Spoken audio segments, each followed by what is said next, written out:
Teacher educational হাবলৈ তোমালোকক স্বাগতম জনাইছো। যদি মোৰ চেনেলত প্ৰথমবাৰ আহিছে তেতিয়াহলে চেনেলটো সাবস্ক্ৰাইব কৰা। আজি আমি আলোচনা কৰিম সায়েন্সৰ চেপ্টাৰ 10 পোহৰৰ প্ৰতিফলন আৰু প্ৰতিহৰণ লাইট ৰিফ্লেকশন এণ্ড ৰিফ্ৰেকশন। আজি সম্পূৰ্ণ চেপ্টাৰৰ কনসেপ্টৰ হৈতে সকলো ধৰণৰ প্ৰশ্ন আমি আজি আলোচনা কৰিম, যাতে তোমালোকৰ আগন্তুক যেটো মেট্ৰিক পৰীক্ষা আছে সেই পৰীক্ষা যাতে তোমালোকে আৰু বেলেগ কি পঢ়িব নালাগে। আজি তোমালোকক যিখিনি নোটস মই দিম সেই নোটসখিনি মই সম্পূৰ্ণকৈ নিজে বনোৱা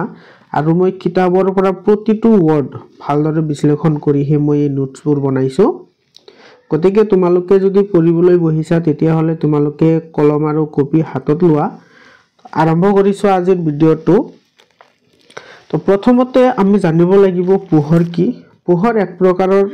শক্তি যিটোৰ সহায়ত আমি কোনো এটা বস্তু দেখা পাওঁ। যেতিয়া কোনো এটা বস্তুৰ ওপৰত ধৰিলা এনেকুৱা এটা সূৰ্য, এইটো এটা আমাৰ বস্তু, ইয়াৰ পৰা যেতিয়া কোনো পোহৰ আপতিত হয়, এই আপতিত হৈ যেতিয়া আমাৰ চকুত আহে তেতিয়া সেই বস্তুটো আমি দেখা পাওঁ। তে পোহৰৰ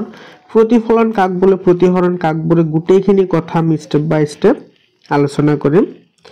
তো প্ৰথমতে আমি চাও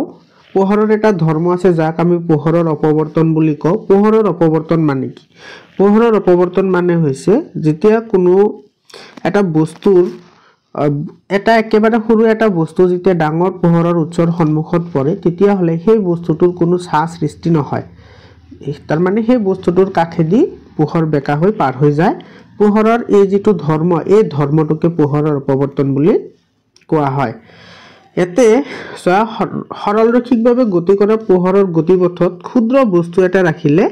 পোহৰে পোনে পোনে যোৱাৰ হলনি বস্তুটোৰ কাষেদি বেকা হৈ পাৰ হৈ যায়। এই ধৰ্মটোকে পোহৰৰ অপৱৰ্তন বুলি কোৱা হয়। এতিয়া আমি চাও পোহৰৰ প্ৰতিফলন কি। পোহৰৰ প্ৰতিফলন হৈছে পোহৰ ৰশ্মিৰ কোনো বস্তুত পৃষ্ঠত আপতিত হলে পোহৰৰ সৰভাগ খুন্দা খাই ঘূৰি আহে আৰু পোহৰৰ এই পৰিঘটনাটোকে প্ৰতিফলন বুলি কোৱা হয়। পোহৰৰ প্ৰতিফলনত দুটা সূত্ৰ মানি চলে। সেই সূত্ৰ দুটা হৈছে আপতন কোণ সদায় প্ৰতিফলন কোণৰ সমান হয় আৰু আপতিত ৰশ্মি দাপোনৰ আপতন বিন্দুত না অবিলম্ব আৰু প্ৰতিফলিত ৰশ্মি সদায় একেখন সমতলতে থাকে। তাৰ মানে ধৰিলো আমাৰ এনেকুৱা এখন সমতল দাপোন আছে, ইয়াতে যদি আমি এটা আপতিত ৰশ্মি লওঁ আৰু এই বিন্দুটো হৈছে আপতন বিন্দু, ইয়াতে পোহৰটো ইয়াতে আপতিত হৈছে, তেতিয়া হলে ই যিমান ডিগ্ৰী কোণ কৰি ঘূৰিব ই সিমান ডিগ্ৰী কোণ কৰিয়ে উভতি আহিব। তো ইয়াৰে ওপৰত যদি আমি এটা এনেকৈ লম্ব টানো তেতিয়া হলে এই যেটো কোণ আছে এটোক কয় আপতন কোণ। আপতন কোণক আই বুলি লিখা হয় আৰু এইটো যে আহিছে এটোক কয় প্ৰতিফলন কোণ, যেটোক আমি আৰ বুলি কওঁ। তো প্ৰতিফলনৰ সূত্ৰ মতে এনে আপতন কোণ আৰু প্ৰতিফলন কোণ সদায় সমান হয় আৰু প্ৰতিফলিত ৰশ্মি আপতিত ৰশ্মিৰ আপতন বিন্দুত না অবিলম্ব সদায় একেখন সমতলতে থাকে। এতিয়া প্ৰতিফলনৰ যি দুটা সূত্ৰ আছিল এই সূত্ৰ দুটা আমি গোলকীয় পৃষ্ঠৰ লগতে যিকোনো ধৰণৰ সমতল দাপোনৰ ক্ষেত্ৰতো এটো প্ৰযোজ্য। গোলকীয় পৃষ্ঠৰ বাবে প্ৰযোজ্য আৰু সমতল দাপোনৰ ক্ষেত্ৰতো প্ৰযোজ্য। ইয়াৰ পিছত এই কথাটো তোমালোকে মনত ৰাখিবা, যেটো আমাৰ সমতল দাপোন আছে মানে একেবাৰে সিধা এনেকুৱা এখন দাপোন যেনেকুৱা আমি ঘৰত আমাৰ মুখমণ্ডল দেখাৰ কাৰণে ব্যৱহাৰ কৰো, সেইটোৱে হৈছে এটা সমতল দাপোন। এতে লক্ষ্য কৰা সমতল দাপোনে গঠন কৰা যেটো প্ৰতিবিম্ব সেইটো সদায় অসৎ হয় আৰু থিয় হয়। সদায় অসৎ হ'ব আৰু থিয় হ'ব, মানে তুমি যেনেকুৱা আছা ঠিক তেনেদৰেই হ'ব আৰু প্ৰতিবিম্বৰ আকাৰ লক্ষ্যবস্তুৰ আকাৰৰ কি হ'ব? সমান হ'ব। যদি বস্তু এটা সৰু হয় সমতল দাপোনৰ সন্মুখত ৰাখিলে বস্তুটোৰ প্ৰতিবিম্ব সৰুৱে হ'ব আৰু যেটো প্ৰতিবিম্ব সেইটো অসৎ বুলি কিয় কোৱা হয়? কাৰণ সমতল দাপোনত গঠন হোৱা প্ৰতিবিম্ব সেইটো দাপোনখনৰ পিছফালে গঠন হোৱা যেন লাগে, মানে সেইটো আমি হাতেৰে টাচ কৰিব নোৱাৰো, সেইকাৰণে এইটো অসৎ বুলি কোৱা হৈছে। এতিয়া গোলাকাৰ দাপোন হৈছে দুই প্ৰকাৰ বা গোলাকাৰ দাপোন দুই প্ৰকাৰ, এটা হৈছে অবতল দাপোন, এটা হৈছে উত্তল দাপোন। তো অবতল দাপোন কোনবোৰক কোৱা হয়? যিবোৰ গোলাকাৰ দাপোনৰ প্ৰতিফলন পৃষ্ঠ ভিতৰলৈ বক্ৰ অৰ্থাৎ কেন্দ্ৰৰ ফালে মুখ কৰি থাকে তেনেকুৱা দাপোনক অবতল দাপোন বুলি কোৱা হয়। এইটো এটা অবতল দাপোন হয়। ইয়াতে চোৱা এই যেটো বাহিৰত যেটো কালাৰ কৰা পৃষ্ঠ আছে এই পৃষ্ঠটোৱে এটো মানে ই বুজাইছে অস্পষ্ট বুজাইছে মানে পোহৰ এনেকে গলে এই পোহৰটো কেতিয়াও এনেকে পাৰ হৈ যাব নোৱাৰে এটো এনেকে কি কৰিব উভতি আহিব। উত্তল দাপোন কোনবোৰক কয় গোলাকাৰ দাপোনৰ উল্টা হৈছে উত্তল দাপোন। তোমালোকে এটো ঘৰত ব্যৱহাৰ কৰা চামুচৰ ক্ষেত্ৰতো ধৰিব পাৰা। চামুচটো যদি তুমি উল্টাকৈ ৰাখা তেতিয়া হলে চামুচৰ যেটো পিছফালৰ যেটো অংশ থাকিব হেতু তোমাৰ ফালে মুখ কৰি থাকিব আৰু সেই চামুচটো যদি তুমি আগো ঘূৰাই দিয়া তেতিয়া হলে এই চামুচটো আহিব। তো চামুচখন উল্টাই দিলে যেটো তুমি পৃষ্ঠ পাবা সেই পৃষ্ঠটোকে উত্তল দাপোন বুলি কয় আৰু যদি সিধা কৰা যেটো মুখ থাকে হেতুকে অবতল দাপোন বুলি কোৱা হয়। এতিয়া গোলাকাৰ দাপোনৰ মেৰু কি গোলাকাৰ দাপোনৰ প্ৰতিফলনৰ পৃষ্ঠক কেন্দ্ৰবিন্দু বুলি কোৱা হয়। ধৰি ললো এটো আমাৰ এটা উত্তল দাপোন ইয়াতে যদি এই বিন্দুটো আমি ধৰো এটোক আমি কি বুলি কও মেৰু বুলি কোৱা হয়। আৰু মেৰু কাক কয় যত তাৰ মানে পোহৰৰ ৰশ্মিবোৰ মুখ্য একেবাৰে সমান্তৰালকৈ পাৰ হৈ যায় হেতুক মেৰু বুলি কোৱা হয়। বা এনেকুৱা যদি গোলাকাৰ দাপোন এটা যদি হয় ইয়াতে যদি মাজৰ পৰা আমি কাটি দিও তেতিয়া হলে এটো হ'ব উত্তল দাপোন এইখিনি আৰু এটো হ'ব অবতল দাপোন। তো এই অবতল দাপোনৰ যেটো প্ৰতিফলন পৃষ্ঠৰ যেটো কেন্দ্ৰবিন্দু আছে মানে একেবাৰে মাজৰ যেটো বিন্দু আছে সেই বিন্দুটোকে কি বুলি কোৱা হয় মেৰু বুলি কোৱা হয়। আৰু মেৰুটো দাপোনৰ সদায় পৃষ্ঠত অৱস্থিত থাকে ইয়াক সাধাৰণতে পি আখৰেৰে লিখা হয়। যে গোলাকাৰ দাপোনৰ ভাঁজ কেন্দ্ৰ কি গোলাকাৰ দাপোনৰ প্ৰতিফলন পৃষ্ঠৰ কেন্দ্ৰবিন্দুক দাপোনখনৰ ভাঁজ কেন্দ্ৰ বোলে আৰু ইয়াক সি আখৰেৰে লিখা হয়। এতিয়া ধৰি লোৱা আমাৰ এখন গোলাকাৰ এনেকুৱা এখন দাপোন আছে আৰু এই দাপোনৰ মধ্যবিন্দু হৈছে এটো মানে এটো যদি বৃত্ত হিচাপে ধৰি এটো হ'ব মূলবিন্দু। এই মূলবিন্দুৰ পৰা ইয়াৰ মাজত যদি আমি এনেকে এটা ৰেখা টানো তেতিয়া হলে এটো ৰেখাক মেৰু বুলি কয় এটোকো মেৰু বুলি কয়। এতিয়া মেৰু আৰু এই যেটো কেন্দ্ৰবিন্দু আছে এই কেন্দ্ৰবিন্দুৰ মাজৰ যিখিনি দূৰত্ব আছে সেইখিনিকে ভাঁজ কেন্দ্ৰ বুলি কোৱা হয় যাক আমি সি বুলি লিখো। অবতল দাপোনৰ যেটো ভাঁজ কেন্দ্ৰ আছে হেতু সদায় অবতল দাপোনৰ সন্মুখত থাকে আৰু উত্তল দাপোনৰ সদায় পিছফালে থাকে। মানে অবতল দাপোনৰ এটো সন্মুখত থাকিব ভাঁজ কেন্দ্ৰ আৰু যদি উত্তল দাপোন হয় তেতিয়া এনেকুৱা হয় এটো সদায় কোনফালে থাকিব এটো পিছফালে থাকিব এতে ভাঁজ কেন্দ্ৰ। ইয়াৰ পিছত চাও আমি ভাঁজ ব্যাসাৰ্ধ কি গোলাকাৰ দাপোনৰ গোলকৰ সেই অংশটো গোলকৰ ব্যাসাৰ্ধ বা ভাঁজ ব্যাসাৰ্ধ বুলি কোৱা হয়। মানে যদি এনেকুৱা এটা আমাৰ গোলক হয় এই গোলকৰ এই যেটো ভাঁজ কেন্দ্ৰ আছে আৰু এটো যেটো মেৰু আছে ইয়াৰে মাজৰ যিখিনি দৈৰ্ঘ্য সেইখিনিকে ভাঁজ কেন্দ্ৰ বুলি কোৱা হয়। ইয়াৰে পিছত আছে মুখ্য অক্ষ গোলাকাৰ দাপোন আৰু মেৰু এখনৰ ভাঁজ কেন্দ্ৰৰ মাজত কল্পনা কৰা সৰল ৰেখা এডালকে মুখ্য অক্ষ বুলি কোৱা হয়। মুখ্য অক্ষ দাপোনৰ মেৰুত দাপোনৰ ওপৰত সদায় লম্ব হয়। তাৰ মানে ধৰি ললো এনেকুৱা আমাৰ এটা অবতল দাপোন আছে আৰু সেই অবতল দাপোনৰ এনেকে যদি আমি মেৰুৰ মাজেৰে যিখন ৰেখা আমি কল্পনা কৰিম মানে এটো ৰেখা এই ৰেখাডালকে মুখ্য অক্ষ বুলি কোৱা হয়। এটা এটা কল্পনা কৰা ৰেখা মানে এটো পোহৰ হয়। এটো ফোকাস দৈৰ্ঘ্য দাপোনখনৰ পৰা দাপোনে উৎপন্ন কৰা প্ৰতিবিম্বৰ দূৰত্বই হল দাপোনখনৰ ফোকাস দৈৰ্ঘ্য। বা এটো আমি এনেকৈ ক'ব পাৰো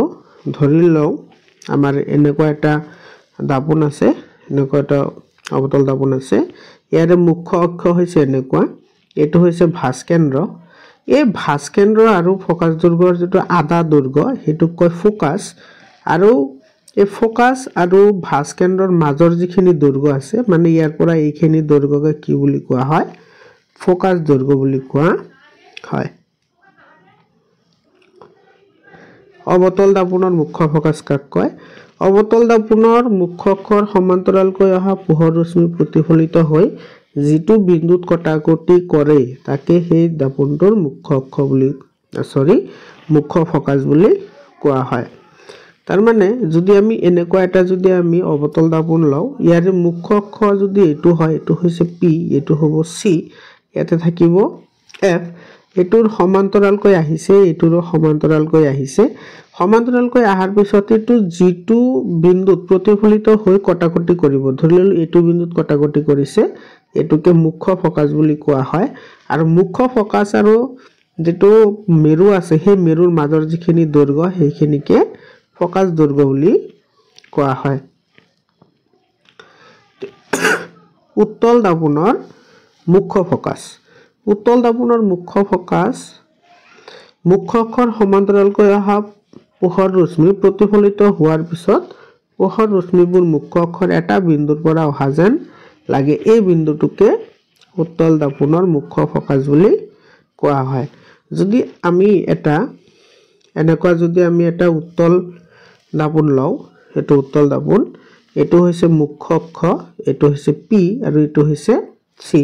ইয়াৰে যদি সমান্তৰালকৈ পোহৰ ৰশ্মি এনেকৈ আহে এই ৰশ্মিটো এনেকৈ পাৰ হৈ যাব যেনেকৈ আমাৰ অৱতল দাপোনত গৈছিল তো এটো যেটো বিন্দুৰ পৰা আৰু এটো এনেকৈ কি হ'ব এটো অবিহাৰী হৈ যাব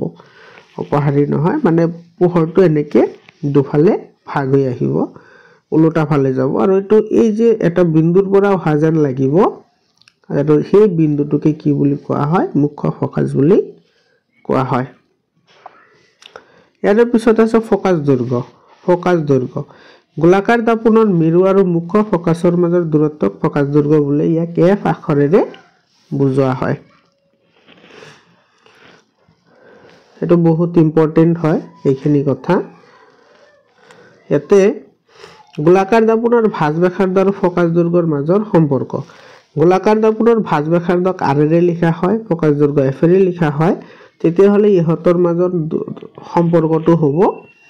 r = 2f মানে গোলাকাৰ দাপোনৰ ভাঁজ ব্যাসাৰ্ধ ফোকাস দৈৰ্ঘ্যৰ 2 গুণ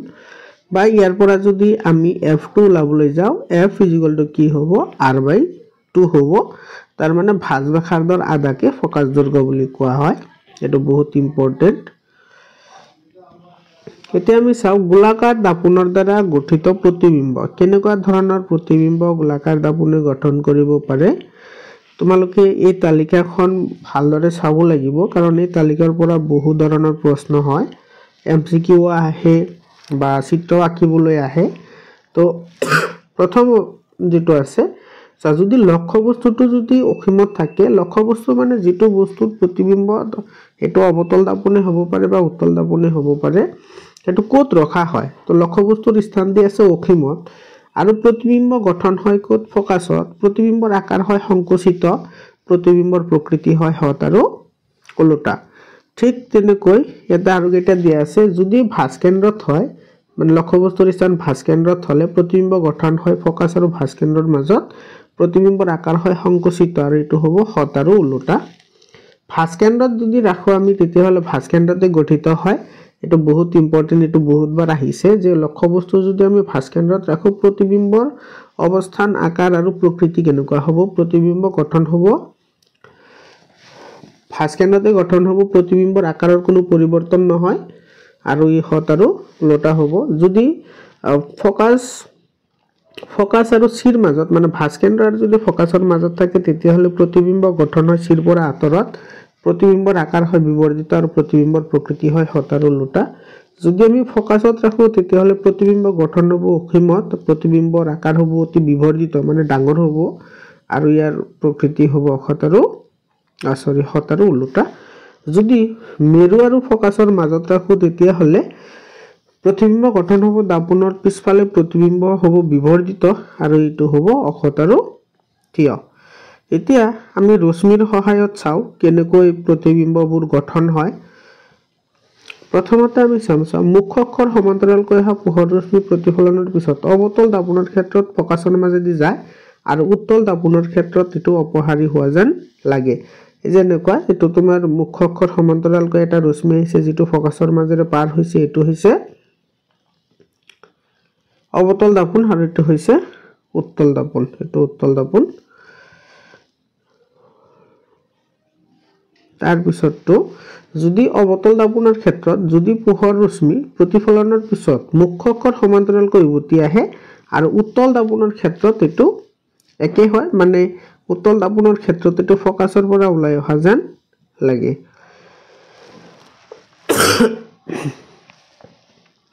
3 নম্বৰ অৱতল দাপোন আৰু উত্তল দাপোনৰ ক্ষেত্ৰত ভাস্কেন্দ্ৰৰ মাজেদি যোৱা ৰশ্মি প্ৰতিফলনৰ পিছত একে পথেদি উভতি অহা যেন লাগে আৰু এটো পোহৰ ৰশ্মিটো সদায় সেই দাপোনখনৰ ওপৰত লম্ব হয় মানে যেনেকৈ আহিছে ই তেনেকৈ উভতি গৈছে ঠিক তেনেদৰে এটো যেনেকৈ আহিব তেনেকৈ উভতি যাব যদি এটো ভাস্কেন্দ্ৰৰ মাজেৰে আহে মনত ৰাখিবা এটো ভাস্কেন্দ্ৰৰ মাজেৰে আহিলে উত্তল দাপোনত যেনেকুৱা হ'ব অৱতল দাপোনতো ঠিক তেনেকৈ হ'ব 4 নম্বৰ মুখ্য অক্ষৰ সমান্তৰালকৈ মুখ্য অক্ষ সাপেক্ষে হেলনীয়াকৈ দাপোনৰ মেৰু আৰু পি বিন্দুলৈ অহা ৰশ্মি অৱতল দাপোনৰ ক্ষেত্ৰত এটো এনেদৰে চিত্ৰ প্ৰতিবিম্ব গঠন কৰে মানে এটো যদি আমাৰ অৱতল দাপোন হয় এনেকে যেটো ৰশ্মি আহিছে এটো যিমান ডিগ্ৰী কোণ কৰি আহিব সিমান ডিগ্ৰী কোণ কৰি পাৰ হৈ যাব আৰু যদি পোহৰ ৰশ্মিটো কোত আপতিত হয় মেৰুত আপতিত হয় ঠিক তেনেদৰে যেটো উত্তল দাপোন আছে উত্তল দাপোনৰ ক্ষেত্ৰতো একে হয় এতিয়া আমি চাও অৱতল দাপোনৰ দ্বাৰা গঠিত প্ৰতিবিম্ব কেনেকুৱা ধৰণৰ প্ৰতিবিম্ব গঠন কৰিব পাৰে প্ৰথমতে আমি চাও অৱতল দাপোনৰ বাবে যদি আমি লক্ষ্যবস্তু অসীমত ৰাখো লক্ষ্যবস্তু আমি কোত ৰাখিছো অসীমত ৰাখিছো তেতিয়া হলে দাপোনখনে গঠন কৰা প্ৰতিবিম্ব ফোকাসত গঠন হ'ব আৰু অতি সংকুচিত হ'ব আৰু ইহত হত আৰু ওলোটা হ'ব চিত্ৰটো হ'ব এনে ধৰণৰ 2 নম্বৰ প্ৰশ্নটো মানে যদি লক্ষ্যবস্তু আমি ভাস্কেন্দ্ৰৰ বাহিৰত ৰাখো মানে ভাস্কেন্দ্ৰৰ পৰা যদি আমি দূৰত ৰাখো যদি এটা আমাৰ এবি হয় এবি টো লক্ষ্যবস্তু হয় আৰু প্ৰতিবিম্বৰ স্থান ক'ত হয় ফোকাস আৰু ভাস্কেন্দ্ৰৰ মাজত হয় প্ৰতিবিম্বৰ আকাৰ একেবাৰে সৰু হ'ব প্ৰতিবিম্বটোৰ প্ৰকৃতি হ'ব হত আৰু ওলোটা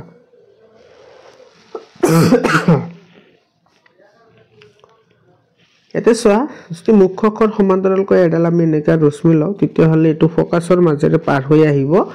আৰু যদি এটো ভাস্কেন্দ্ৰৰ মাজেৰে যায় এটো এনেকে যেটো ভাস্কেন্দ্ৰৰ মাজেৰে আমি অলপ আগতে পঢ়ি আহিছো ভাস্কেন্দ্ৰৰ মাজেৰে যেটো পোহৰ পাৰ হয়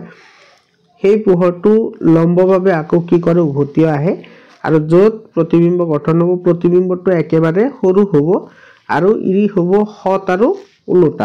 ওলোটা মানে এটো যদি সিধা হয় এটো ওলোটা হৈ যাব মানে যদি এটো মূৰ হয় এটো যদি ভৰি হয় এটো ভৰিটো ওপৰত আহিব আৰু মূৰটো তলত যাব 3 নম্বৰ লক্ষ্যবস্তুৰ স্থান যদি ভাস্কেন্দ্ৰত হয় তেতিয়া হলে প্ৰতিবিম্ব ভাস্কেন্দ্ৰতে গঠন হয় এতে অলপ আগতে আমি পঢ়ি আহিছো কিন্তু লক্ষ্যবস্তু আৰু প্ৰতিবিম্বৰ আকাৰৰ কোনো পৰিৱৰ্তন নহয় প্ৰকৃতিটো হত আৰু কেৱল ওলোটা হয় এটো চিত্ৰটো এনে ধৰণৰ এটো বহুত ইম্পৰ্টেন্ট হয় তোমালোকৰ এক্সামৰ কাৰণে 4 নম্বৰ যদি লক্ষ্যবস্তু ভাস্কেন্দ্ৰ আৰু ফোকাসৰ মাজত থাকে তেতিয়া হলে প্ৰতিবিম্বটো ফোকাসৰ পৰা অলপ দূৰত হয় প্ৰতিবিম্বটো বহুত ডাঙৰ হয় প্ৰতিবিম্বৰ প্ৰকৃতি হত আৰু ওলোটা হয় এনেকুৱা হ'ব চিত্ৰটো পেজ নম্বৰ 166 ত আছে তোমালোকৰ এখিনি লক্ষ্যবস্তুৰ স্থান যদি আমি ফোকাসত ৰাখো তেতিয়া হলে প্ৰতিবিম্ব গঠন হ'ব অসীমত আৰু প্ৰতিবিম্বৰ আকাৰ অতি বিবৰ্ধিত হ'ব প্ৰতিবিম্বটো হত আৰু ওলোটা হ'ব এনে ধৰণৰ হ'ব চিত্ৰটো 6 নম্বৰ লক্ষ্যবস্তুৰ স্থান মেৰু আৰু ফোকাসৰ যদি আমি মাজত ৰাখো তেতিয়া হলে প্ৰতিবিম্বটো দাপোনৰ পিছফালে গঠন হয় আকাৰটো বহুত ডাঙৰ হ'ব প্ৰকৃতিটো অখত আৰু থিয় হ'ব এটো হ'ব চিত্ৰটো এটো ইম্পৰ্টেন্ট এটা ফিগাৰ হয় এতিয়া আমি চাও অৱতল দাপোনৰ ব্যৱহাৰ বহুত ইম্পৰ্টেন্ট হয় অৱতল দাপোনৰ ব্যৱহাৰৰ বিষয়ে কম্পিটিটিভ এক্সামবোৰতো হোদে টৰ্চ লাইট বা যিবোৰ চাৰ্জিং লাইট আছে হেবোৰত গাড়ীৰ হেডলাইটত ব্যৱহাৰ কৰা হয় কাৰণ অৱতল দাপোনে পোহৰক এক শক্তিশালী কিৰণ ৰূপে উপলব্ধ কৰাব পাৰে দাড়ি খুৰাবলৈ ব্যৱহাৰ কৰা হয় কাৰণ অৱতল দাপোনৰ ডাঙৰ আৰু স্পষ্ট মুখমণ্ডলৰ প্ৰতিবিম্ব গঠন হয় আমি যেটো সেলুনত গৈ দাড়ি খুৰাও তেতিয়াও এটো অৱতল দাপোন ব্যৱহাৰ কৰা হয় দন্ত চিকিৎসকলে দাঁতৰ আকাৰ ডাঙৰকৈ দেখাৰ কাৰণেও অবতল দাপোন ব্যৱহাৰ কৰে সৌৰ ভাতি মানে যিবোৰ আমাৰ সোলাৰ পেনেল আছে সোলাৰ পেনেলতো সূৰ্যৰ ৰশ্মি এটা ঠাইত কেন্দ্ৰীভূত কৰিবলৈ কি কৰা হয় অবতল দাপোন ব্যৱহাৰ কৰা হয় এতিয়া আমি চাও উত্তল দাপোনৰ দ্বাৰা প্ৰতিবিম্ব গঠন উত্তল দাপোনে কেনেকুৱা ধৰণৰ প্ৰতিবিম্ব গঠন কৰে উত্তল দাপোনৰ ক্ষেত্ৰত লক্ষ্যবস্তুৰ অৱস্থান যদি অসীমত থাকে প্ৰতিবিম্বৰ অৱস্থান দাপোনৰ পিছফালে ফোকাসত হয় আৰু প্ৰতিবিম্বৰ আকাৰ অতিশয় সংকুচিত হ'ব আৰু প্ৰতিবিম্বৰ আকাৰ অখত আৰু থিয় হ'ব এই চিত্ৰটো হ'ব এনে ধৰণৰ 2 নম্বৰ চাও লক্ষ্যবস্তুৰ স্থান অসীম দূৰত্ব আৰু দাপোনৰ মেৰুৰ মাজত যদি আমি ৰাখো তেতিয়াহলে প্ৰতিবিম্ব মেৰু আৰু ফোকাসৰ মাজত হ'ব দাপোনৰ পিছফালে প্ৰতিবিম্বৰ আকাৰ সংকুচিত হয় প্ৰতিবিম্বৰ প্ৰকৃতি অখত আৰু থিয় হয় এটা এনেকুৱা ধৰণৰ চিত্ৰটো হ'ব এতিয়া চাও আমি উত্তল দাপোনৰ ব্যৱহাৰো দৰকাৰী হয় এটো আহে বহুতবাৰ এমসিকিউ বিশেষকৈ এমসিকিউৰ কাৰণে বহুত দৰকাৰী হয় ব্যৱহাৰৰ ওপৰত এমসিকিউ আহে গাড়ীৰ পিছফালে যে চাবলৈ যেটো দাপোন ব্যৱহাৰ কৰা হয় হেতু উত্তল দাপোন ব্যৱহাৰ কৰা হয় এতিয়া গাড়ীৰ পিছফালে চাবলৈ উত্তল দাপোন কিয় ব্যৱহাৰ কৰা হয় এই প্ৰশ্নটো আহে কিয় ব্যৱহাৰ কৰা হয় গাড়ীৰ পিছফালে যান বাহন চাই যাতে নিৰাপদে যিজন চালক থাকে গাড়ীখন চলাব পাৰে আৰু উত্তল দাপোনে সৰু হলেও সদায় থিয়কৈ কি কৰে প্ৰতিবিম্ব গঠন কৰে আৰু ইয়াৰ যেটো ৰিয়াৰ ভিউ মানে এটো যেটো দৃশ্যপট এই দৃশ্যপটটো বহুত বেছি মানে যদি সৰু এটা যদি আমাৰ এনেকুৱা গোলাকাৰ দাপোন হয় ই বহুতখিনি ক্ষেত্ৰ কি কৰিব পাৰে ই কভাৰ কৰিব পাৰে এতিয়া আহিছো আমি কেইটামান প্ৰশ্ন লৈ তোমালোকৰ কিতাপৰ পেজ নম্বৰ 168 ত আছে অবতল দাপোনৰ মুখ্য ফোকাসৰ সংজ্ঞা দিয়া যেতিয়া আমি আলোচনা কৰিছো আগতে তেতিয়া তোমালোকক কৈছিলো যে যিবোৰ সংজ্ঞা আছে সংজ্ঞাবোৰ বহুতে দৰকাৰী হয় তেতে অবতল দাপোনৰ মুখ্য অক্ষৰ সমান্তৰালকৈ অহা দাপোনখনত আপতিত হোৱাৰ পিছত প্ৰতিফলিত হৈ এটা নিৰ্দিষ্ট বিন্দুত লগ হৈ কটাকটি কৰে এই বিন্দুটোকে অবতল দাপোনৰ মুখ্য ফোকাস বুলি কোৱা হয় এটো আলোচনা কৰা হৈছে গোলাকাৰ দাপোন এখনৰ ভাঁজ ব্যাসাৰ্ধ 20 সেমি তেতিয়া হলে ইয়াৰ ফোকাস দৈৰ্ঘ্য কিমান হ'ব আমি জানো যে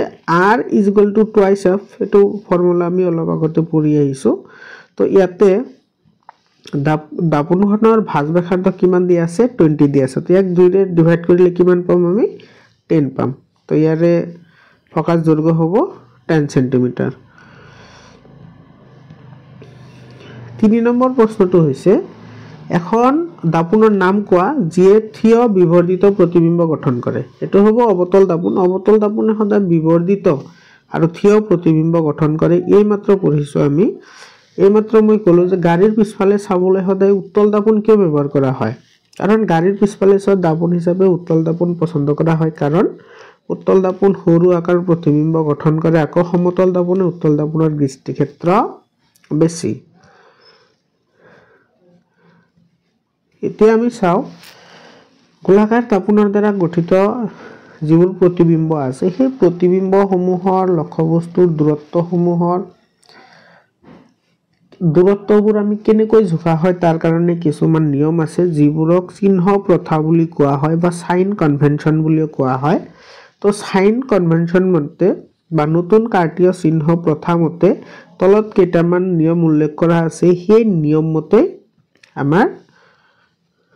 দূৰত্ববোৰ জোখা হয় লক্ষ্যবস্তু সদায় দাপোনৰ বাওহাতে ৰখা হয় মানে এটো যদি আমি অবতল দাপোন লই সদায় বাওহাতে থাকিব এটো কেতিয়াও ইফালে নাথাকে লক্ষ্যবস্তু সদায় সন্মুখৰ ফালে থাকিব তাৰ মানে মুখ্য অক্ষৰ সমান্তৰালকৈ সকলো দূৰত্ব দাপোনৰ মেৰুৰ পৰা জোখা হয় তাৰ মানে এটো যদি আমাৰ দাপোন হয় এটো মেৰু ইফালে আমাৰ যদি লক্ষ্যবস্তু ৰাখো ধৰা হল এটো এবি লক্ষ্যবস্তু তেতিয়া হলে এই লক্ষ্যবস্তুৰ যেটো দূৰত্ব হেতু সদায় মেৰুৰ পৰা জোখা হ'ব মেৰুৰ পৰা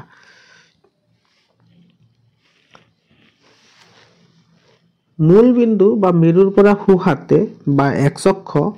যথা সকলো দূৰত্ব ধনাত্মক বুলি ধৰা হয় আৰু বাও দিশে যদি আহো তেতিয়া হলে হেতুক আমি ঋণাত্মক বুলি ধৰিম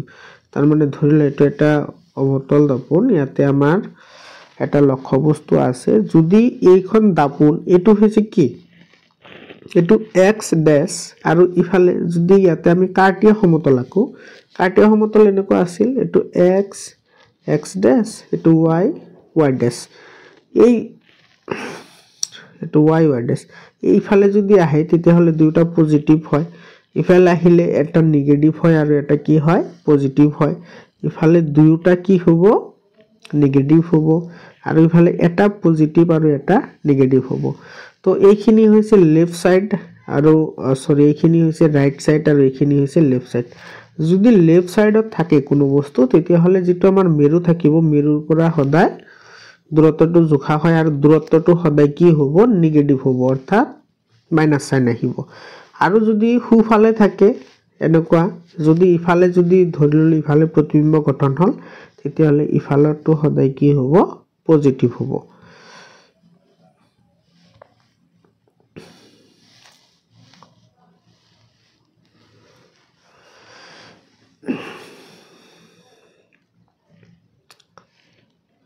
फाइव नंबर तो হৈছে মুখ্য অক্ষৰ লম্বভাৱে তললৈ y দিশত y অক্ষৰ তাৰ মানে যদি তলফালে আহে তেতিয়া হলে কি হ'ব এটো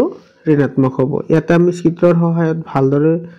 চাই লব পাৰো ইয়াতে চোৱা এটো যদি আমাৰ সোঁহাতে থাকে তেতিয়া হলে এটো পজিটিভ হয় যদি বাওফালে থাকে কি হয় নেগেটিভ হয় যদি এনেকুৱা ওপৰফালে থাকে এটো পজিটিভ হ'ব আৰু যদি তলফালে আহে এটো কি হ'ব নেগেটিভ হ'ব এতিয়া দাপোনৰ সূত্ৰ আৰু বিবৰ্ধন এটো মনত ৰাখিবা যদি গোলাকাৰ দাপোনৰ যে লক্ষ্যবস্তুৰ দূৰত্ব u প্ৰতিবিম্বৰ দূৰত্ব v আৰু ফোকাস দৈৰ্ঘ্য f এৰে লিখা হয় লক্ষ্যবস্তুৰ দূৰত্ব প্ৰতিবিম্বৰ দূৰত্ব আৰু ফোকাস দৈৰ্ঘ্যৰ মাজৰ এটা সম্পৰ্ক আছে সেই সম্পৰ্কটো হল 1/v + 1/u = 1/f এই সম্পৰ্কটো পৰীক্ষাত সোধে যে লক্ষ্যবস্তু গোলাকাৰ দাপোনৰ বাবে লক্ষ্যবস্তুৰ দূৰত্ব প্ৰতিবিম্বৰ দূৰত্ব আৰু ফোকাস দৈৰ্ঘ্যৰ মাজৰ সম্পৰ্ক কি তেতিয়া হলে সম্পৰ্কটো হ'ব 1/v + 1/u = 1/f এতিয়া চাও আমি বিবৰ্ধন কি বিবৰ্ধন হৈছে গোলাকাৰ দাপোনে উৎপন্ন কৰা লক্ষ্যবস্তুৰ আকাৰৰ সাপেক্ষে কিমান গুণে ডাঙৰ বা সৰু তাকে বুজায় অৰ্থাৎ প্ৰতিবিম্বৰ উচ্চতা আৰু লক্ষ্যবস্তুৰ উচ্চতাৰ যেটো অনুপাত হেতুকে কি বুলি কোৱা হয় বিবৰ্ধন বুলি কোৱা হয় তো যদি আমাৰ h' যদি প্ৰতিবিম্বৰ উচ্চতা হয় আৰু যদি h2 প্ৰতিবিম্ব লক্ষ্যবস্তুৰ উচ্চতা হয় তেতিয়া হলে h' বা h ৰ যেটো অনুপাত পাম সেই অনুপাতকে আমি বিবৰ্ধন বুলি কম ইয়াতে যেটো বিবৰ্ধন হেতু -v/u হয় কাৰণ গোলাকাৰ দাপোনৰ কাৰণে লক্ষ্যবস্তুটো সদায় বাওফালে থাকে গতিকে এটো নেগেটিভ আহিব এতিয়া -v/u টো আমি কি লিখিব পাৰো h'/h আমি লিখিব পাৰো ইয়াতে এইখিনি কথা তুমি বহুত স্পষ্টকৈ মনত ৰাখিব লাগিব যদি অসৎ প্ৰতিবিম্ব হয় তেতিয়া হলে প্ৰতিবিম্বৰ উচ্চতা সদায় ধনাত্মক হ'ব আৰু সৎ হ'ব যদি ধনাত্মক হয় মনত ৰাখিবা যদি বিবৰ্ধনৰ মান ধনাত্মক হয় তেতিয়া হলে প্ৰতিবিম্বটো সৎ হ'ব আৰু যদি বিবৰ্ধনৰ মান ঋণাত্মক হয় তেতিয়া হলে এটো কি হ'ব অসৎ হ'ব এই কথাখিনি মনত ৰাখিবা এতিয়া হো এটা নিউমাৰিকেলস 170 পেজত আছে তোমালোকৰ কিতাপৰ বাহন এখনৰ পিছলৈ চোৱা উত্তল দাপোন এখনৰ ভাঁজ ব্যাসাৰ্ধ 3 মিটাৰ দাপোনখনৰ পৰা 5 মিটাৰ দূৰত্বত বাজ এখনৰ প্ৰতিবিম্বৰ স্থান প্ৰকৃতি আৰু আকাৰ নিৰ্ণয় কৰা এতে চোৱা ভাঁজ ব্যাসাৰ্ধত দিয়া আছে 3 যি লক্ষ্যবস্তুৰ দূৰত্ব যেহেতু লক্ষ্যবস্তুটো পিছফালে আছে দাপোনৰ মানে সন্মুখৰ ফালে আছে গতিকে এটো নেগেটিভ হ'ব আৰু প্ৰতিবিম্বৰ দূৰত্বটো ওলাব লাগে আৰু আমাৰ বিবৰ্ধনৰ মান ওলাব লাগে তো প্ৰথমতে আমি ইয়াৰ পৰা ফোকাস দৈৰ্ঘ্য ওলাব লাগিব আমি জানো যে ফোকাস দৈৰ্ঘ্য হৈছে ভাঁজ ব্যাসাৰ্ধৰ আধা গতিকে এটো আমি পাম 1.5 তো যদি আমি ফৰ্মুলা মতে গুটেকিটা মান আমি বহাই দিও 1/v + 1/u = 1/f ত বহাই দিলে যদি আমি 1/v টো ইফালে ৰাখি দিও তেতিয়া হলে এটো যেহেতু মাইনাস আছে এটো ইফালে আহিলে কি হৈ যাব পজিটিভ হৈ যাব এতিয়া যদি 1.50 আৰু 5 ৰ এলসিএম লও তেতিয়া হলে পাম আমি 7.50 আৰু ইফালে 7.50 to 1.50 আছে 5 বাৰ আৰু 5 আছে 1.50 বাৰ তো দুটা যদি আমি যোগ কৰি দিও পাম 6.5 আৰু তলত আছে 7.50 এতিয়া ইফালে আছে 1/v 1/v is equal to 6.50 divided by 7.50 ইয়াৰ পৰা v টো ৰাখি দিলে এই দুটাও কি কৰিব উলটি যাব মানে 7.50 divided by 6.50 হৈ যাব তো এটো যদি আমি ডিভাইড কৰো তেতিয়া হলে 1.16 পাম ইয়াতে এটা কথা লক্ষ্য কৰা ইয়াতে ভিৰ মানটো কি আহিছে পজিটিভ আহিছে অৰ্থাৎ প্ৰতিবিম্বৰ দূৰত্বটো পজিটিভ আহিছে পজিটিভ কেতিয়া আহে যেতিয়া দাপনখনৰ পিছফালে গঠন হয় সেইকাৰণে ইয়াতে লিখা হৈছে দাপনখনৰ পিছফালে প্ৰতিবিম্বটো থাকিব এতিয়া বিবৰ্তন আমি এইমাত্ৰ পঢ়ি আহিছো m - v/u তো ইয়াতে v আৰু u ৰ মান যদি আমি বহাই দিও তেতিয়া হলে বিবৰ্তন পাই যাম আৰু অলপ আগতে পঢ়ি আহিছো যদি বিবৰ্তনৰ মান পজিটিভ হয় তেতিয়া হলে কি হয় প্ৰতিবিম্বটো অখত হয় আৰু কি হয় থিয় হয় অখত আৰু কি হয় থিয় হয়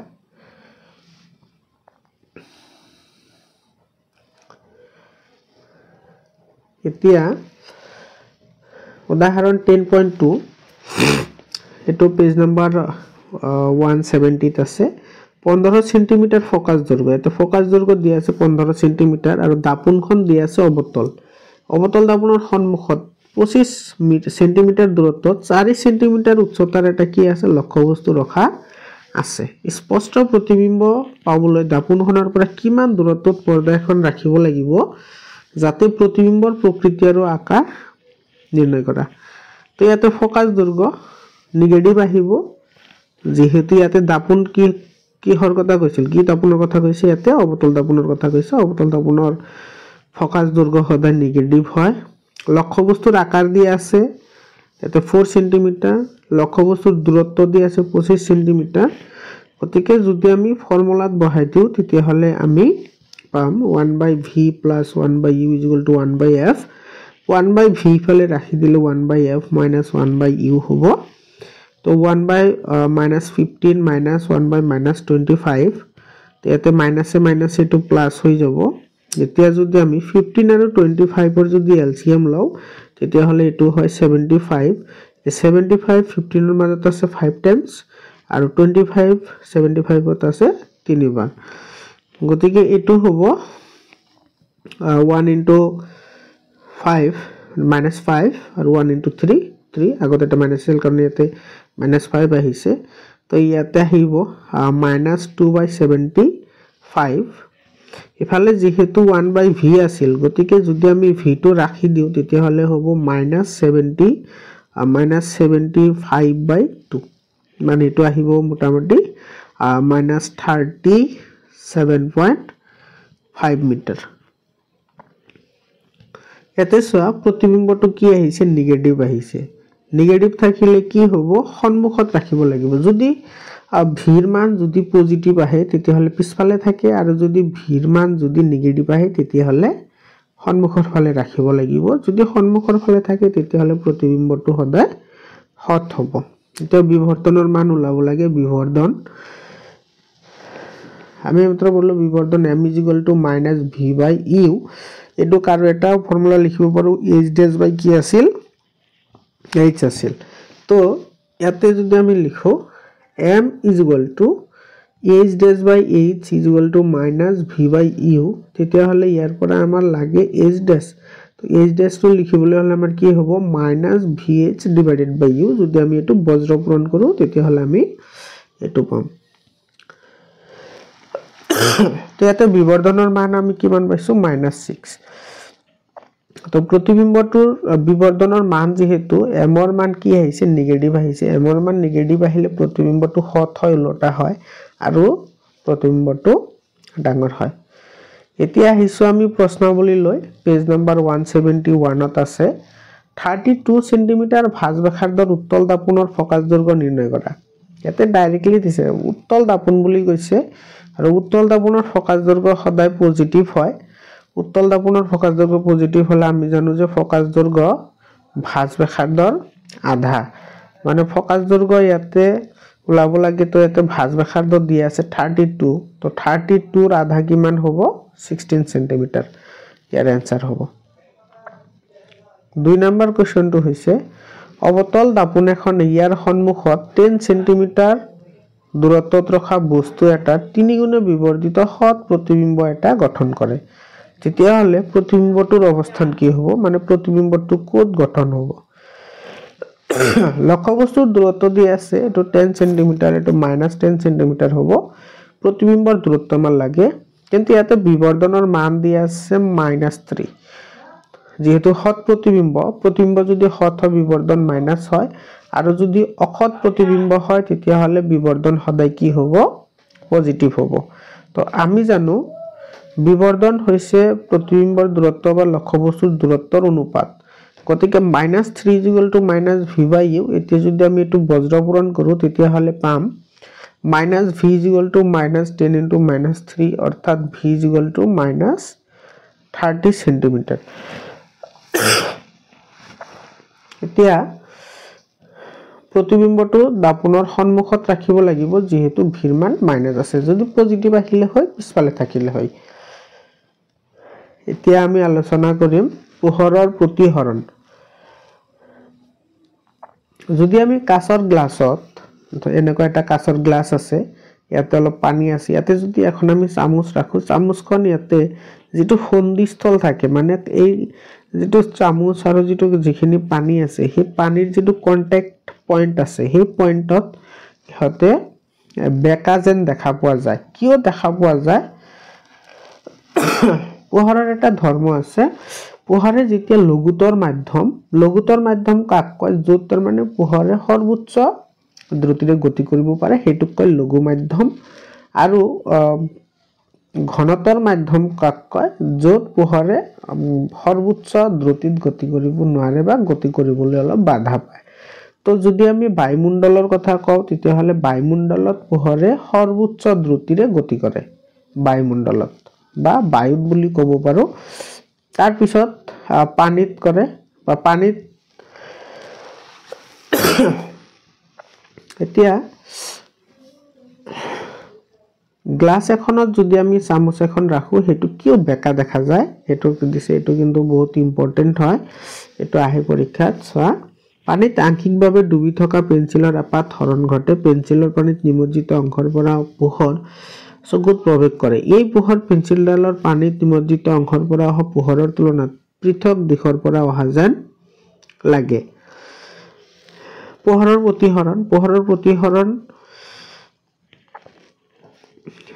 প্ৰতিহৰণ কাক কয় পোহৰৰ প্ৰতিহৰণ হৈছে যেতিয়া কোনো এটা স্বচ্ছ মাধ্যমৰ মাজেৰে পোহৰ পাৰ হৈ যায় তেতিয়া পোহৰৰ গতিপথ অলপ বেকা হৈ পাৰ হৈ যায় পোহৰৰ এই পৰিঘটনাটোকে প্ৰতিহৰণ বুলি কোৱা হয় এতিয়া আয়তাকাৰ কাঁচৰ দ্বাৰা কেনেকৈ পোহৰ প্ৰতিহৰিত হয় বা প্ৰতিহৰণ হয় এতিয়া যদি আমি ABCD আয়তাকাৰ কাঁচৰ টুকুৰা এটা লও তেতিয়া হলে তাতে যিবোৰ ৰশ্মি থাকিব সেই ৰশ্মিসমূহ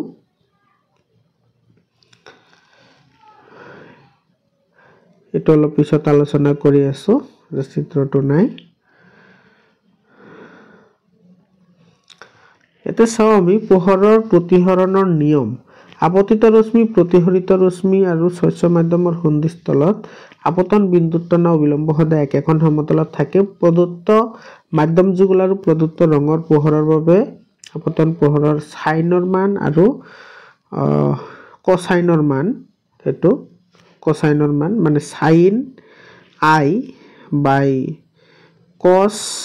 r = সদায় কি হয় কনস্ট্যান্ট হয় ধৰা হল কোনো এটা মাধ্যমৰ আপতন কোণ I আৰু প্ৰতিহৰণ কোণ r তেতিয়া হলে sin I by sin r সদায় কি হ'ব ধ্ৰুৱক হ'ব এটো এনেকুৱা এটো ইফালে আহিছে আৰু এটো ইফালে যাব বহুত ইম্পৰ্টেন্ট এটা টপিক হয় এটো প্ৰতিহৰণাংক কাক বোলে বায়ুত পোহৰৰ দ্ৰুতি আৰু মাধ্যমত পোহৰৰ দ্ৰুতিৰ অনুপাতক মাধ্যমটোৰ প্ৰতিহৰণাংক বুলি কোৱা হয় শূন্যত পোহৰৰ দ্ৰুতি সৰ্বোচ্চ এটো মই অলপ আগতে কৈছো এটো হৈছে 3 * 10 to the power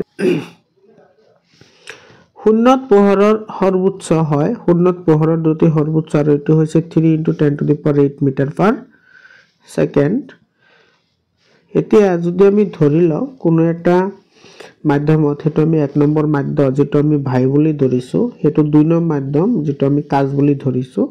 1 নম্বৰ মাধ্যমত পোহৰৰ দ্ৰুতি v আৰু 2 নম্বৰ মাধ্যমত পোহৰৰ দ্ৰুতি হৈছে v2 1 নম্বৰ মাধ্যমৰ সাপেক্ষে 2 নম্বৰ মাধ্যমৰ প্ৰতিহৰণাংক 1 নম্বৰ মাধ্যমত পোহৰৰ দ্ৰুতি আৰু 2 নম্বৰ মাধ্যমত পোহৰৰ দ্ৰুতিৰ অনুপাতেৰে পাব পাৰি আৰু ইয়াক লিখা হয় n21 মানে 2 নম্বৰ মাধ্যম সাপেক্ষে 1 নম্বৰ মাধ্যমৰ প্ৰতিহৰণাংক 1 নং মাধ্যম সাপেক্ষে 2 নং মাধ্যমৰ প্ৰতিহৰণাংক হ'ব 1 নং মাধ্যমত পোহৰৰ দ্ৰুতি ডিভাইডেড বাই 2 নং মাধ্যমত পোহৰৰ দ্ৰুতি অৰ্থাৎ v1 বাই v2 আকৌ 2 নং মাধ্যম সাপেক্ষে যদি আমি লিখিব লাগে তেতিয়া হলে 1/2 প্ৰথমতে আমি কৰিছিলো 1 নং মাধ্যম সাপেক্ষে 2 নং মাধ্যমৰ প্ৰতিহৰণাংক এতিয়া আমি চাম 2 নং মাধ্যম সাপেক্ষে 1 নং মাধ্যমৰ প্ৰতিহৰণাংক কি হ'ব 2 নং মাধ্যমৰ পোহৰৰ দ্ৰুতি ডিভাইডেড বাই 1 নং মাধ্যমৰ পোহৰৰ দ্ৰুতি অৰ্থাৎ v2 বাই v1 যদি 1 নং মাধ্যমত বায়ু শূন্য হয় তেন্তে 2 নং মাধ্যমত প্ৰতিহৰণাংকক মাধ্যমটোৰ পৰম প্ৰতিহৰণাংক বুলি কোৱা হয় যদি বায়ুত শূন্য পোহৰৰ দ্ৰুতি c আৰু মাধ্যমত পোহৰৰ দ্ৰুতি v হয় তেতিয়া হলে আমি পৰম প্ৰতিহৰণাংক পাম বায়ুত পোহৰৰ দ্ৰুতি ডিভাইডেড বাই শূন্যত পোহৰৰ দ্ৰুতি অৰ্থাৎ c/v এটো মনত ৰাখিবা ফৰ্মুলাটো এতিয়া চাও আমি পানীৰ প্ৰতিহৰণাংক 1.33 ইয়াৰ অৰ্থ কি ইয়াৰ অৰ্থ হৈছে বায়ুত পোহৰৰ দ্ৰুতি আৰু পানীত পোহৰৰ দ্ৰুতিৰ অনুপাত 1.33 এতিয়া আমি চাও প্ৰশ্নাৱলী পেজ নম্বৰ 176 ত আছে পোহৰ ৰশ্মি এডাল বায়ুৰ পৰা হেলনীয়াকৈ পানীত প্ৰৱেশ কৰিছে পোহৰ ৰশ্মিডাল উলম্বৰ কাষলৈ নে উলম্বৰ পৰা আঁতৰলৈ বেকা হ'ব তো ইয়াৰে উত্তৰ আমি জানো পোহৰ ৰশ্মিডাল বায়ুৰ পৰা হেলনীয়াকৈ পানীত প্ৰৱেশ কৰিলে পোহৰ ৰশ্মিডাল উলম্বৰ কাষলৈ বেকা হ'ব কাৰণ পোহৰ ৰশ্মি আলোকীয়ভাৱে লঘুতৰ মাধ্যমৰ পৰা আলোকীয়ভাৱে ঘনতৰ মাধ্যমত প্ৰৱেশ কৰিলে পোহৰৰ দ্ৰুতি হ্ৰাস পায় আৰু লম্বৰ কাষলৈ বেকা হয় 2 নম্বৰ প্ৰশ্নটো হৈছে পোহৰ বায়ুৰ পৰা 1.50 প্ৰতিহৰণাংকৰ কাচৰ মাধ্যমত প্ৰৱেশ কৰিছে কাচত পোহৰৰ দ্ৰুতি কিমান হ'ব শূন্যত পোহৰৰ দ্ৰুতি 3 × 10⁸ মিটাৰ পাৰ সেকেন্ড বুলি আমাক দিয়া আছে তো ইয়াতে কাচৰ প্ৰতিহৰণাংক এটো যদি আমি ng বুলি লিখো তেতিয়ালে দিয়া আছে এটো 1.50 পোহৰৰ দ্ৰুতি দিয়া আছে 3 × 10⁸ মিটাৰ পাৰ সেকেন্ড কাচত পোহৰৰ দ্ৰুতি হৈছে v এটা আমি নিৰ্ণয় কৰিব লাগে তো আমি এইমাত্ৰ পাই আহিছো যে প্ৰতিহৰণাংক হৈছে পোহৰৰ শূন্যত পোহৰৰ দ্ৰুতি আৰু সেই মাধ্যমটোত পোহৰৰ দ্ৰুতিৰ অনুপাতকে কোৱা হয় তো যদি আমি ng c/v লিখো তেতিয়া হলে ইয়াৰ পৰা আমি v ৰ মানটো ক্ৰস মাল্টিপ্লিকেশন কৰিব পাৰো মানে এটোৰ এটো পূৰণ আৰু এটোৰ এটো পূৰণ কৰিলে পাই যাম অৰ্থাৎ v c/ng হ'ব c/ng যদি আমি c ৰ মানটো তো আমি জানো 3 × 10⁸ মিটাৰ পাৰ সেকেন্ড আৰু ইয়াৰ প্ৰতিহৰণাংক দিয়া আছে 1.5 যদি এটো আমি ডিভাইড কৰিলে পাম 2 × 10⁸ অৰ্থাৎ কাচত পোহৰৰ দ্ৰুতি পালো আমি 2 × 10⁸ এতিয়া ইয়াতে এখন আমাৰ তালিকা দিয়া আছে সেই তালিকাৰ পৰা আমি কেইটামান প্ৰশ্নৰ উত্তৰ দিব লাগে ইয়াতে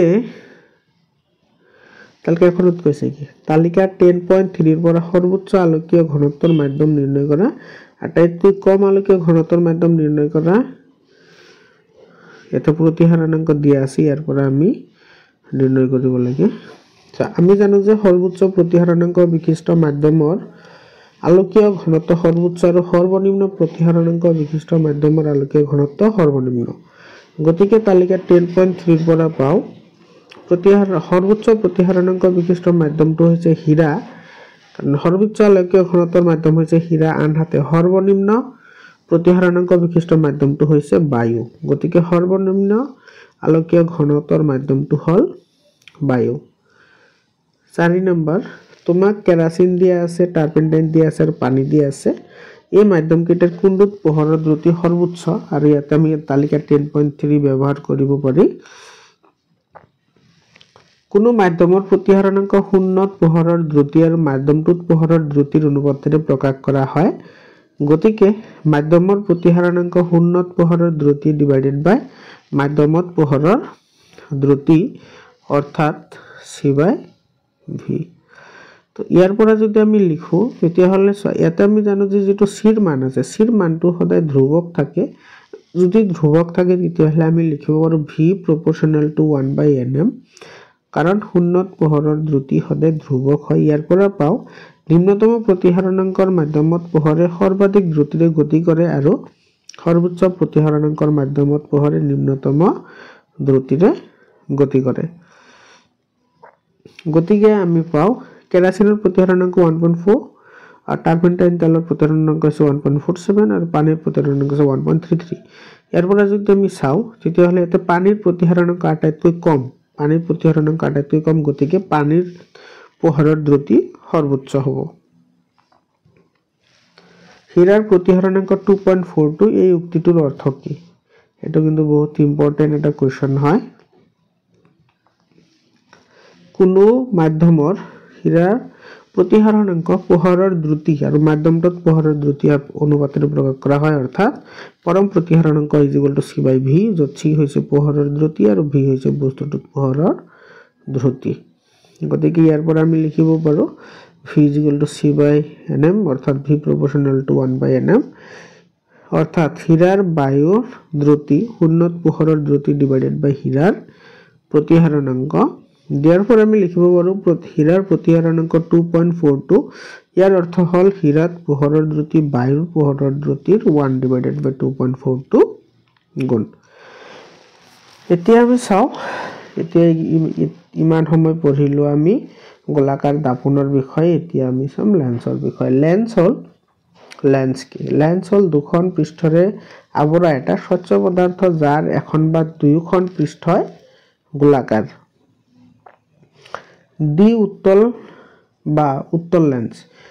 লেন্স এখনৰ দুয়োখন পৃষ্ঠ বাহিৰলৈ উফন্দি থকাকৈ গোলাকাৰ হলে তাক দ্বিউত্তল লেন্স বোলে। ইয়াক উত্তল লেন্স বুলিও কোৱা হয়। উত্তল লেন্সে পোহৰ অভিহাৰী কৰে আৰু উত্তল লেন্সক অভিহাৰী লেন্স বুলিও কোৱা হয়। এই কথাটো মনত ৰাখিবা, এইটো হৈছে এটা উত্তল লেন্স এইটো। আৰু অৱতল বা অৱতল লেন্স কি? অৱতল বা অৱতল লেন্স দুখন ভিতৰলৈ সোমোৱা পৃষ্ঠৰে আৱৰা। ইয়াৰ মাজৰ অংশ দাঁতিৰ অংশ শকত আৰু পোহৰ অপসাৰিত কৰে বাবে ইয়াক অপসাৰী লেন্স বুলিও কোৱা হয়। এইটো অপসাৰী লেন্স বা অৱতল লেন্স। এতিয়া লেন্সৰ ভাঁজকেন্দ্ৰ, যেনেকৈ আমাৰ গোলাকাৰ দাপোনৰ ভাঁজকেন্দ্ৰ আছিল তেনেকৈ লেন্সৰো ভাঁজকেন্দ্ৰ আছে। লেন্স দুখন গোলাকাৰ পৃষ্ঠ থাকে। এই গোলাকাৰ পৃষ্ঠৰ কেন্দ্ৰকে লেন্সৰ ভাঁজকেন্দ্ৰ বোলে। ইয়াক c আখৰেৰে লিখা হয়। লেন্স এখনৰ দুটা ভাঁজকেন্দ্ৰ থাকে, ইয়াক c1 আৰু c2 ৰে লিখা হয়। কিন্তু আমি আগতে পাইছিলো গোলাকাৰ দাপোনৰ ভাঁজকেন্দ্ৰ এটাই থাকে, কিন্তু ইয়াতে লেন্সৰ ভাঁজকেন্দ্ৰ দুটা থাকে। এতিয়া চাও লেন্সৰ মুখ্য অক্ষ। লেন্স এখনৰ ভাঁজকেন্দ্ৰৰ মাজেদি যোৱা কাল্পনিক সৰল ৰেখাডালক লেন্সৰ মুখ্য অক্ষ বুলি কোৱা হয়। লেন্সৰ আলোক কেন্দ্ৰ। লেন্সৰ মধ্যবিন্দুক ইয়াৰ আলোক কেন্দ্ৰ বুলি কোৱা হয় আৰু ইয়াক ওৰে লিখা হয়। যেনেকৈ আমি ভাঁজকেন্দ্ৰ পাইছিলো বা মেৰু পাইছিলো। মেৰুক আমি কিহেৰে লিখিছিলো? p ৰে, আৰু ইয়াক লিখা হয় ওৰে। গোলাকাৰ লেন্সৰ গৱাক্ষ ছিদ্ৰ। গোলাকাৰ লেন্সৰ ঘূৰণীয়া কাৰ্যকৰী বেশকে লেন্সখনৰ গৱাক্ষ ছিদ্ৰ বুলি কোৱা হয়। উত্তল লেন্সৰ মুখ্য ফকাচ। উত্তল লেন্সৰ মুখ্য ফকাচ মুখ্য অক্ষৰ সমান্তৰালভাৱে অহা পোহৰ ৰশ্মি আপতিত হোৱাৰ পিছত প্ৰতিহৰণ ঘটি মুখ্য অক্ষৰ নিৰ্দিষ্ট বিন্দুত অভিহাৰী হয়। এই বিন্দুটোকে মুখ্য ফকাচ বোলে। অৱতল লেন্সৰ মুখ্য ফকাচ। অৱতল লেন্সৰ মুখ্য অক্ষৰ সমান্তৰালকৈ অহা পোহৰ ৰশ্মি আপতিত হৈ প্ৰতিহৰণৰ পিছত পোহৰ ৰশ্মি মুখ্য অক্ষৰ এটা বিন্দুৰ পৰা অপসাৰী হোৱা যেন লাগে। এই বিন্দুটোকে লেন্সখনৰ মুখ্য ফকাচ বুলি কোৱা হয়। লেন্সৰ মুখ্য ফকাচক f আখৰেৰে লিখা হয়। যিহেতু লেন্সৰ দুখন মুখ্য ফকাচ থাকে, সেয়ে ইহঁতক f1 আৰু f2 ৰে লিখা হয়। এতিয়া চোৱা লেন্সৰ ফোকাস দৈৰ্ঘ্য লেন্স আলোক কেন্দ্ৰৰ পৰা মুখ্য ফোকাসৰ দূৰত্বক লেন্সৰ ফোকাস দৈৰ্ঘ্য বুলি ইয়াক এফ আখৰেৰে লিখা হয় এতিয়া আমি চাম পেজ নম্বৰ 178 ত থকা লেন্সৰ দ্বাৰা গঠন হোৱা যিবোৰ প্ৰতিবিম্ব আছে এই প্ৰতিবিম্ববোৰ প্ৰথমতে আমি চাও লক্ষ্যবস্তুৰ স্থান যদি অসীমত ৰখা হয় স্থান যদি ফোকাস এফটোত থাকে প্ৰতিবিম্বৰ আপেক্ষিক আকাৰ অতিকৈ সংকুচিত হ'ব বিন্দু আকাৰৰ হ'ব প্ৰতিবিম্বৰ প্ৰকৃতি অক্ষত আৰু ওলোটা হ'ব চিত্ৰটো এনে ধৰণৰ হ'ব 2 নম্বৰ চাও লক্ষ্যবস্তুৰ স্থান যদি 2s f1 ত থাকে 2s f1 ৰ পৰা আঁতৰত থাকে প্ৰতিবিম্বৰ স্থান f2 আৰু 2f2 ৰ মাজত প্ৰতিবিম্বৰ আকাৰ সংকুচিত আৰু প্ৰতিবিম্বটো হত আৰু ওলোটা হয় প্ৰতিবিম্বৰ স্থান 2f1 ত প্ৰতিবিম্বৰ স্থান যদি 2f2 ত হয় প্ৰতিবিম্বৰ আকাৰ বিবৰ্ধিত হ'ব প্ৰতিবিম্বটো হত আৰু ওলোটা হ'ব এনেকুৱা চিত্ৰ আমি পাম যদি প্ৰতিবিম্বৰ স্থান f1 2f2 ৰ মাজত থাকে f1 আৰু 2f1 ৰ মাজত থাকে প্ৰতিবিম্বৰ স্থান 2f2 ৰ পৰা আঁতৰত হয় প্ৰতিবিম্বৰ আকাৰ বিবৰ্ধিত হয় প্ৰতিবিম্বৰ প্ৰকৃতি হত আৰু ওলোটা হয় এনেকুৱা আমি চিত্ৰটো পাম 5 নম্বৰ কোৱেশ্চন প্ৰতিবিম্বৰ স্থান আৰু ফোকাস f1 ত প্ৰতিবিম্বৰ স্থান অসীমত প্ৰতিবিম্বৰ আকাৰ অতিশয় বিবৰ্ধিত প্ৰতিবিম্বৰ প্ৰকৃতি হত আৰু ওলোটা এনেকুৱা হ'ব চিত্ৰটো 6 নম্বৰ প্ৰতিবিম্বৰ স্থান ফোকাস f1 আৰু আলোক কেন্দ্ৰ O ৰ মাজত প্ৰতিবিম্বৰ স্থান লক্ষ্যবস্তুৰ সৈতে লেন্সৰ একেফালে প্ৰতিবিম্বৰ আকাৰ বিবৰ্ধিত প্ৰতিবিম্বৰ প্ৰকৃতি অক্ষত আৰু থিয়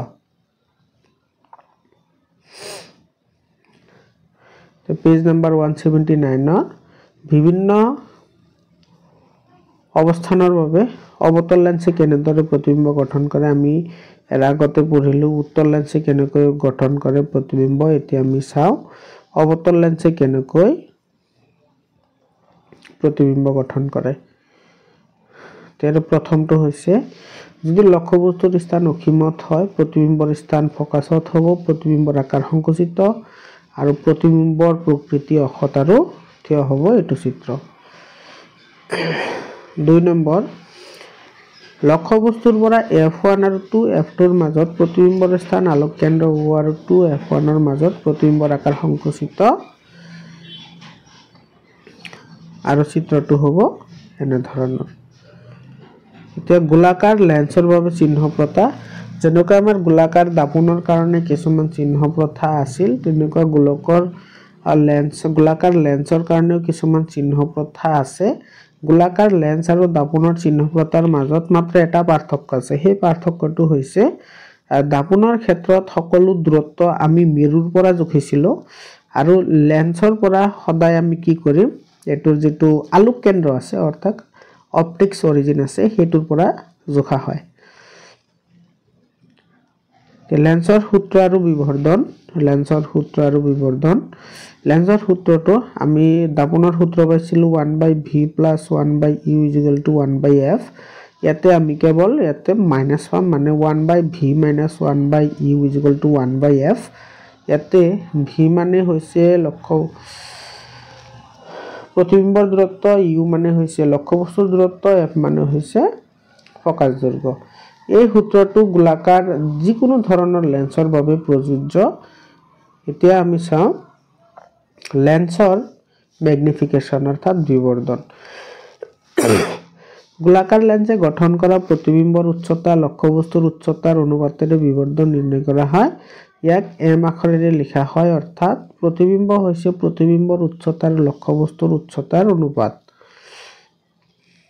লেন্সৰ দ্বাৰা গঠিত বিবৰ্ধনৰ লগত লক্ষ্যবস্তুৰ দূৰত্ব আৰু প্ৰতিবিম্বৰ দূৰত্বৰ মাজত এটা সম্পৰ্ক আছে হেতু হৈছে m = v/u কিন্তু দাপনৰ ক্ষেত্ৰত আমি পাইছিলো m = -v/u কিন্তু ইয়াতে মাইনাস নাই ইয়াত দুটা পজিটিভ হয় এতিয়া আমি চাও তোমালোকৰ পেজ নম্বৰ 182 উদাহৰণ নম্বৰ 10.3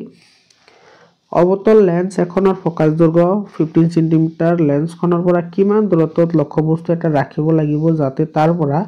10 সেন্টিমিটাৰ দূৰত্বত প্ৰতিবিম্ব এটা গঠন কৰিব পাৰে তদুপৰি লেন্সখনত হোৱা বিবৰ্ধনৰ মানো নিৰ্ণয় কৰা এতে ফোকাস দৈৰ্ঘ্য দিয়া আছে 15 সেন্টিমিটাৰ এটো নেগেটিভ হ'ব যেহেতু ইয়াতে আমাৰ লেন্সখন কি বুলি কৈছে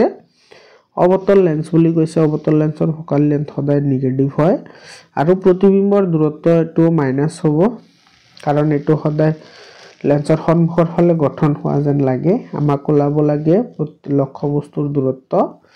তো যদি আমি ফৰ্মুলা বহাই দিও 1/v - 1/u = 1/f তেতিয়াহলে আমি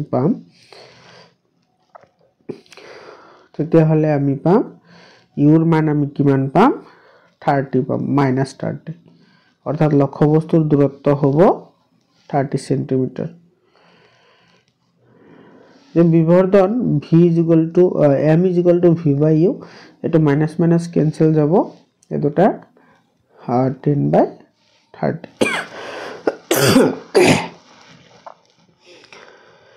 এতে এটা কথা মনত ৰাখিবা অৱতল লেন্সে সদায় অক্ষত আৰু থিয় প্ৰতিবিম্ব গঠন কৰে এতে যেটো ধনাত্মক সাইন আছে ধনাত্মক সাইনটো বুজাইছে প্ৰতিবিম্বটো অক্ষত আৰু থিয় এক্সাম্পল নম্বৰ 10.4 2 সেন্টিমিটার উচ্চতার এটো ইম্পর্টেন্ট হয় এই এক্সাম্পলটো 2.0 সেন্টিমিটার উচ্চতার বস্তু এটা 10 সেন্টিমিটার ফোকাস দৈৰ্ঘ্যৰ উত্তল লেন্স এখনৰ মুখ্য অক্ষ লম্বভাৱে ৰখা হ'ল লেন্সৰ পৰা লক্ষ্যবস্তুৰ দূৰত্ব হৈছে 15 সেন্টিমিটাৰ প্ৰতিবিম্বৰ প্ৰকৃতি অৱস্থান আৰু আকাৰ নিৰ্ণয় কৰা ইয়াৰ বিবৰ্ধনৰ মানো নিৰ্ণয় কৰা তো ইয়াতে লক্ষ্যবস্তুৰ উচ্চতা দি আছে 2 সেন্টিমিটাৰ ফোকাস দৈৰ্ঘ্য দি আছে 10 সেন্টিমিটাৰ লক্ষ্যবস্তুৰ দূৰত্ব দি আছে -15 সেন্টিমিটাৰ তো প্ৰতিবিম্বৰ দূৰত্বটো আমি ওলাব লাগে প্ৰতিবিম্বৰ আকাৰ আৰু বা উচ্চতাও আমি নিৰ্ণয় কৰিব লাগে তে যদি আমি ফৰ্মুলা মতে বহাই দিও 1/v - 1/u = 1/f তেতিয়া হলে আমি পাম এটা আমি v ৰ মান পাম 30 সেন্টিমিটাৰ ইয়াতে যেটো ধনাত্মক সাইন আছে ধনাত্মক সাইনটো বুজাইছে প্ৰতিবিম্বটো হত আৰু লুটোৱা প্ৰতিবিম্বটো আলোক কেন্দ্ৰৰ আনটো ফালে 30 সেন্টিমিটাৰ দূৰত্বত গঠিত হ'ব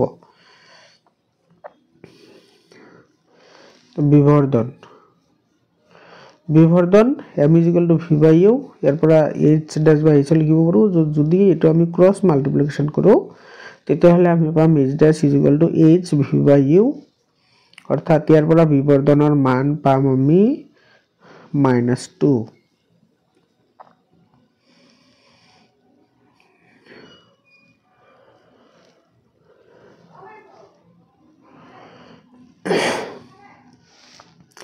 m আৰু h ৰ ধনাত্মক চিহ্নই বুজাইছে যে প্ৰতিবিম্বটো হত আৰু লোটা ই মুখ্য অক্ষৰ তলৰ ফালে গঠন হ'ব 4 সেন্টিমিটাৰ উচ্চতাৰ হত আৰু লোটা প্ৰতিবিম্ব লেন্সখনৰ আনটো ফালে 30 সেন্টিমিটাৰত গঠন হ'ব প্ৰতিবিম্বটো দুগুণে বিবৰ্ধিত হ'ব এতিয়া আমি চাও লেন্সৰ ক্ষমতা লেন্স এখনৰ ক্ষমতা হল লেন্সখনৰ ফোকাস দৈৰ্ঘ্যৰ ব্যস্ত ভগ্নাংশ ইয়াক p আখৰেৰে লিখা হয় যদি লেন্সখনৰ ক্ষমতা p হয় ইয়াৰ ফোকাস দৈৰ্ঘ্য f হয় তেতিয়া হলে লেন্সখনৰ ক্ষমতা হল p = 1/f এটা কথা মনত ৰাখিবা লেন্সৰ ক্ষমতাৰ যেটো একক এটো ডায়োপ্টাৰ হয় ইয়াক d আখৰেৰে লিখা হয় এতিয়া এক ডায়োপ্টাৰ কাক বোলে এক ডায়োপ্টাৰ হৈছে 1 মিটাৰ ফোকাস দৈৰ্ঘ্যৰ লেন্স এখনৰ ক্ষমতাকে এক ডায়োপ্টাৰ বুলি কোৱা হয় অৰ্থাৎ 1 dioptre = 1 metre per second metre per metre অৰ্থাৎ উত্তল লেন্সৰ ক্ষমতা সদায় ধনাত্মক হয় আৰু অৱতল লেন্সৰ ক্ষমতা সদায় ঋণাত্মক হয় এটো কিন্তু মনত ৰাখিবা এইখিনি কথা ইম্পৰ্টেন্ট এটো বহুতবাৰ আহিছে পৰীক্ষাত যে যদি ক্ষমতা নেগেটিভ থাকে তেতিয়া হলে লেন্সখনৰ প্ৰকৃতি সুধে তো যদি লেন্সৰ ক্ষমতা যদি সদায় ঋণাত্মক হয় তেতিয়া হলে হেতু কি হ'ব অৱতল লেন্স হ'ব আৰু ক্ষমতা যদি ধনাত্মক হয় তেতিয়া হলে লেন্সটো কি হ'ব